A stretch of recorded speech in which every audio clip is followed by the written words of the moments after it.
Hi everyone and welcome back to another video.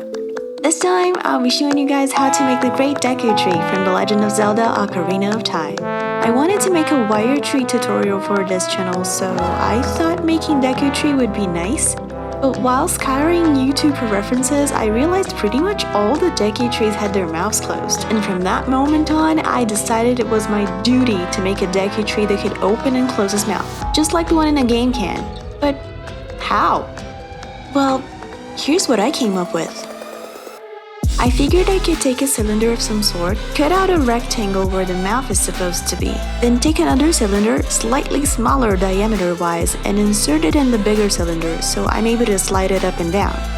So I started by hot gluing 5 foam board discs together. 4 of these are the height of the actual mouth, and the 5th one is just there to level everything with the base. Then I cut the base out of another piece of foam board, and I traced this base from the game map, but I rounded the corners a little to make it less weird.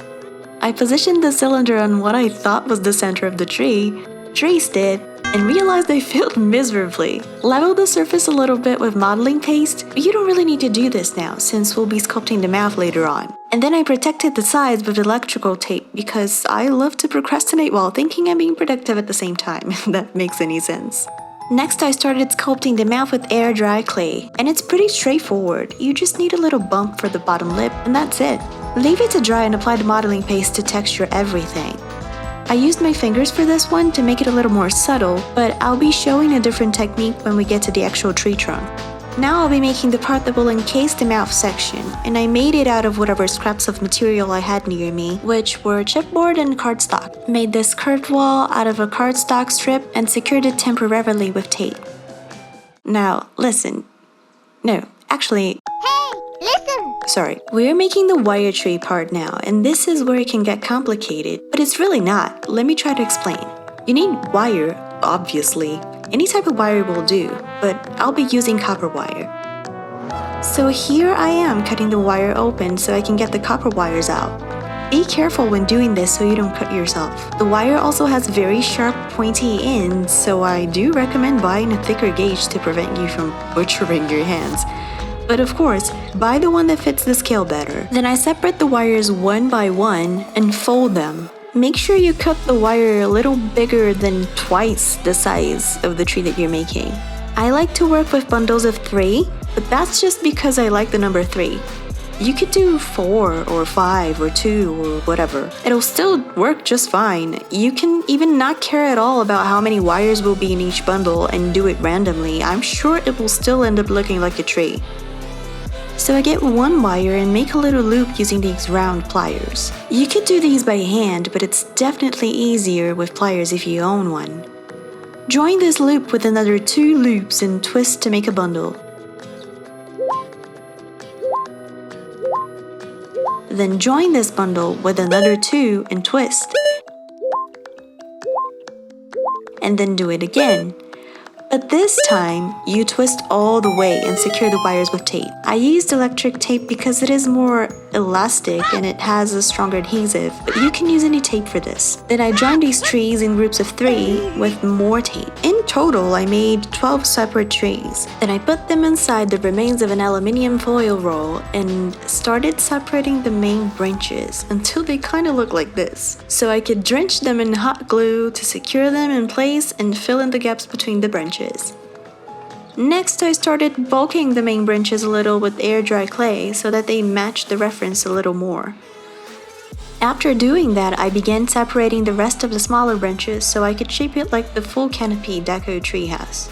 You might be wondering about the little loops and why I haven't cut them out or open.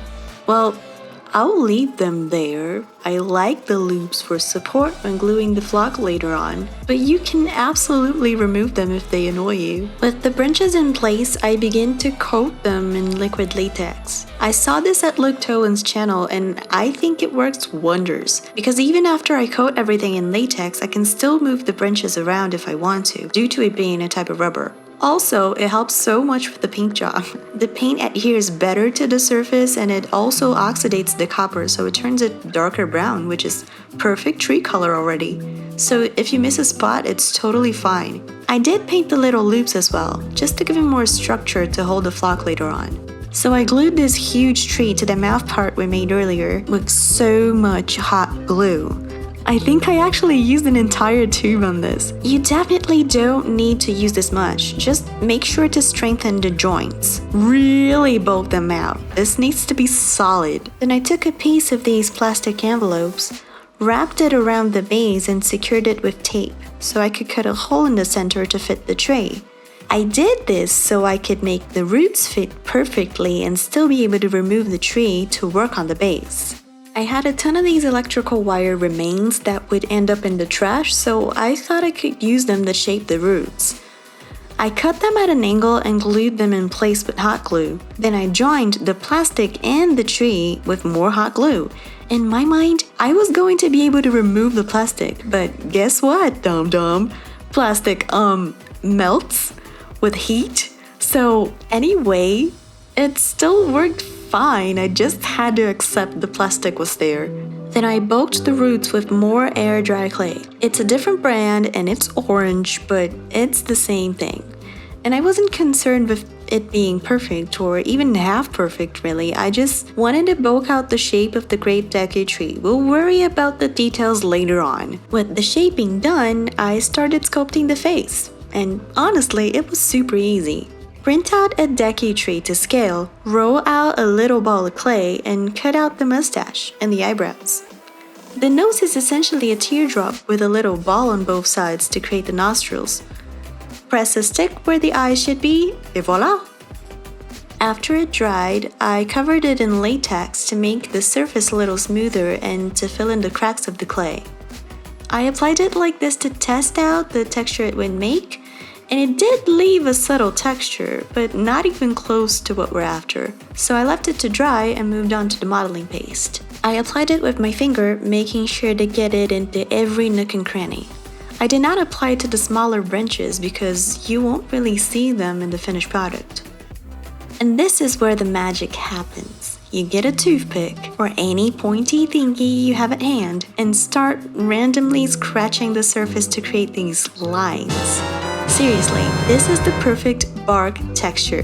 Do check out Luke Toan's video if you need more info on it, but that's basically it.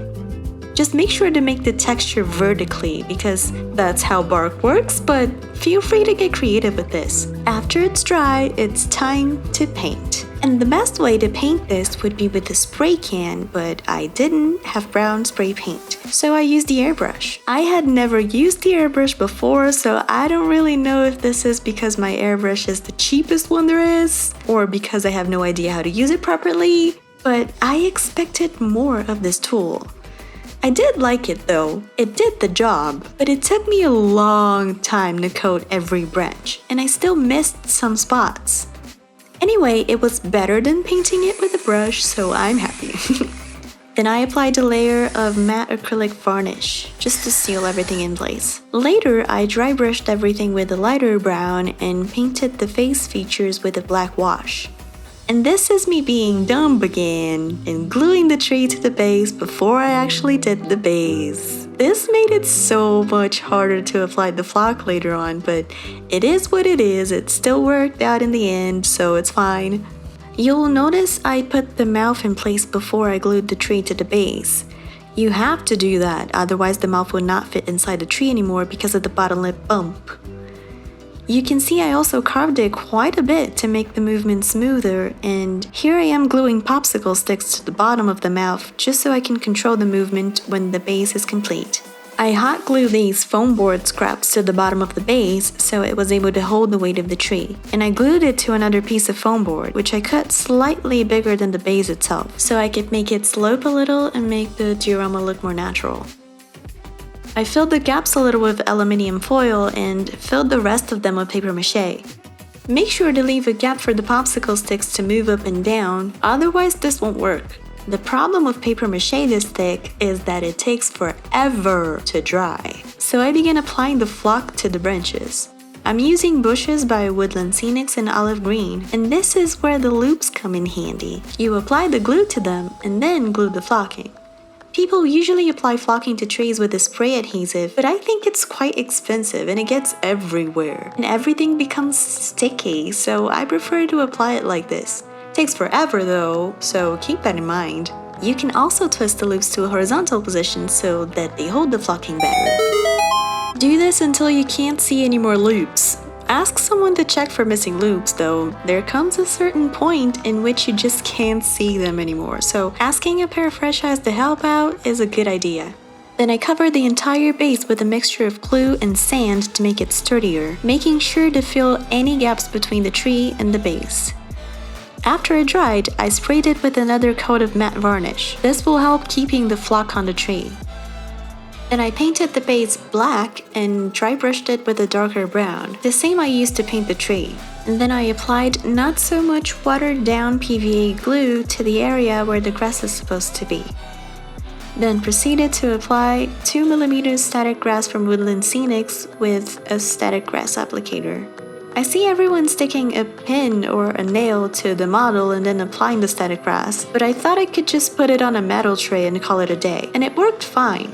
Of course, this is a small product, so if you have a metal tray that's big enough, go for it. And although this is really fun, I did manage to get shocked in the end.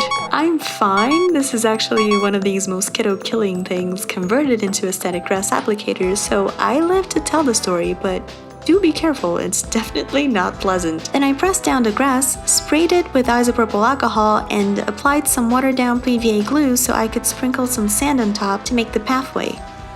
And that's it! We're done!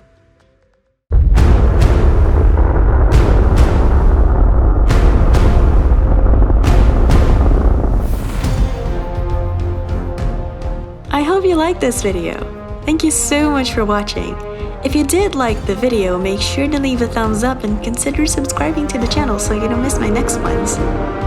This video was a suggestion from a follower on Instagram, so feel free to make a suggestion in the comment section down below or on Instagram as well. See you next video.